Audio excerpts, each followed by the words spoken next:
Como é possível as pessoas viverem de maneira que desagradam a Deus e, no entanto, parecerem completamente insensíveis a isso e seguirem em frente totalmente esquecidas de seus pecados? Isso se deve à natureza cega e enganosa do pecado. O coração do homem é cheio de pecado e corrupção, e a corrupção tem um efeito espiritual de cegueira. O pecado sempre carrega um grau de obscuridade.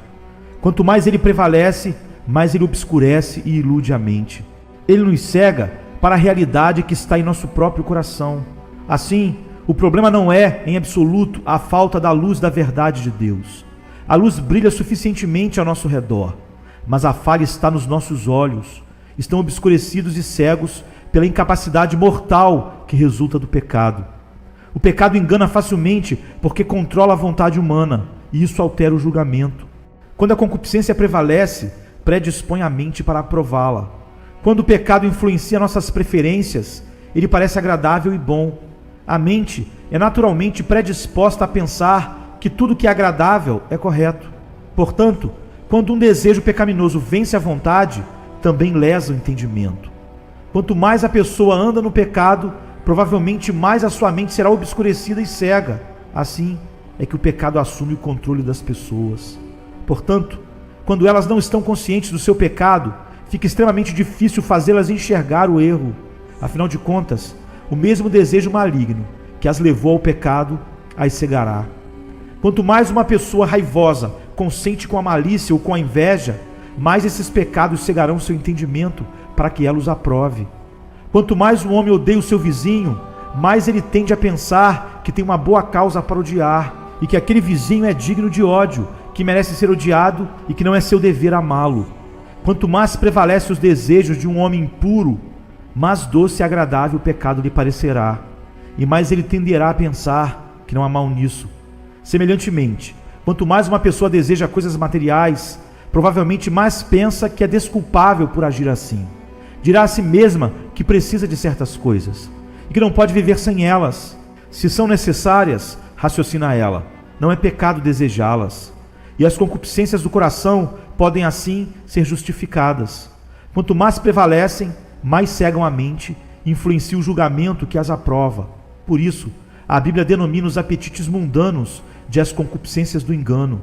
Até pessoas piedosas podem por um tempo permanecer cegas e iludidas pela concupiscência, e assim viverem de uma maneira que desagrada a Deus.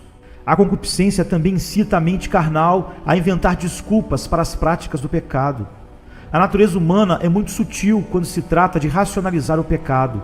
Alguns são tão devotados às suas maldades que, quando a consciência os importuna, torturam a mente a fim de encontrar argumentos que façam com que se cale e que os convençam de que procederam licitamente quando pecaram.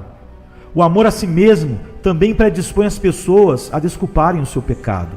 Elas não gostam de se condenar, são naturalmente preconceituosas em seu próprio favor, procuram bons nomes para denominar suas tendências pecaminosas.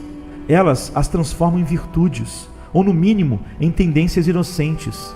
Rotulam a avareza de prudência, ou então chamam a ganância de negócio inteligente.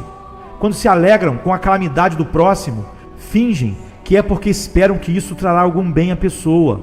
Se bebem muito, é porque sua constituição física o exige. Se caluniam ou falam do vizinho, afirmam ser zelosos quanto ao pecado.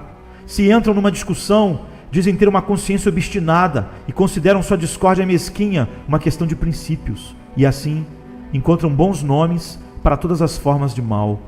As pessoas têm a tendência de adaptar os seus princípios à sua prática, e não o contrário. Além de permitir que seu comportamento se conforme com a consciência, despenderão uma energia tremenda tentando fazer com que sua consciência se adapte ao seu comportamento. Como o pecado é tão enganoso, e como temos muito pecado no coração, é difícil julgar nossos próprios caminhos com justiça. Por causa disso, deveríamos fazer um autoexame diligente e nos preocupar em descobrir se há algum caminho mau em nós. Tende cuidado, irmãos. Jamais aconteça haver em qualquer de vós perverso coração de incredulidade que vos afaste do Deus vivo.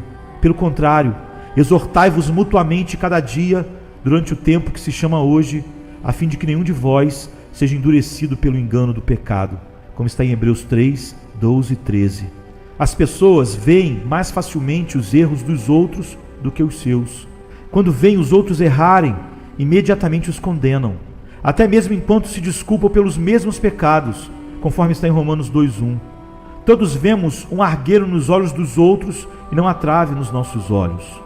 Todo o caminho do homem é reto aos seus próprios olhos, diz Provérbios 21:2. Enganoso é o coração, mais do que todas as coisas, e desesperadamente corrupto. Quem o conhecerá? Diz Jeremias 17:9. Não podemos confiar em nosso coração nesta questão.